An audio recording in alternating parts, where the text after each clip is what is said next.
बाकी यंगस्टर्स में बिलावल का नाम आता है, बिल्कुल उनको आगे आना चाहिए, मरियम नवाज का नाम आता है, लेकिन आप देखें कि यंगस्टर्स की जो चॉइस है वो तो इमरान खान है। बेशक उनकी उम्र 70-71 साल हो गई है, लेकिन माशाल्लाह वो फिट इतने हैं, या जो हमारी नौजवान नस्ल है उनके आइडियल इस वक्त इमरान खान साहब है, क्योंकि उन्होंने अपनी जो माजी है उसके अंदर बहुत कुछ परफॉर्म किया है पाकिस्तान के लिए, क्रिकेट हो, फिलंथ्रोपिस्ट हो, हॉस्पिटल हो या यूनिवर्सिटी हो।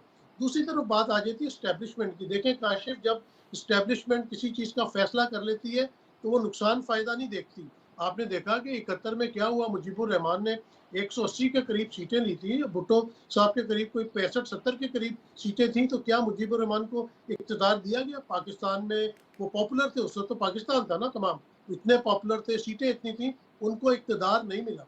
फिर आपने देखा कि जब पीपल्स पार्टी के ऊपर अल जुल्फ़िकार का धब्बा लगा, उनको दहशतगर्द तंज़ीम करार दिया गया, तो उनको किसी भी जगह लेवल प्लेइंग दी गई। लेवल प्लेइंग फील्ड उनके पास नहीं आई।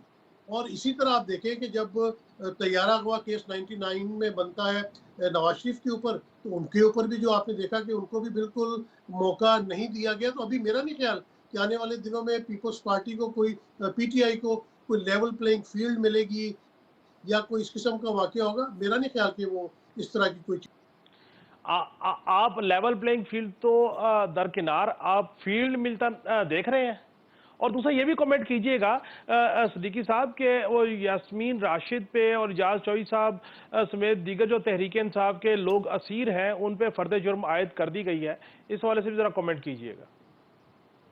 बिल्कुल फर्द जुर्म आयद होगी, सजाएं मिलेंगी। अभी पीटीआई का दौर नहीं है, पीटीआई को कोई मौका नहीं मिलेगा। जो लोग इस वक्त असीर हैं उनको किसी तरह भी ये आने नहीं देंगे। और ये जो टाइम है 2024 का, ये पीटीआई का नहीं है। हाँ, उसके बाद आप देखें 88 के बाद पीपल्स पार्टी दोबारा आती है, 2008 के बाद नून लीग 2013 में आती है, तो अभी पीटीआई का वक्त नहीं है और पीटीआई को मेरे ख्याल से मौका इस वक्त नहीं मिलेगा।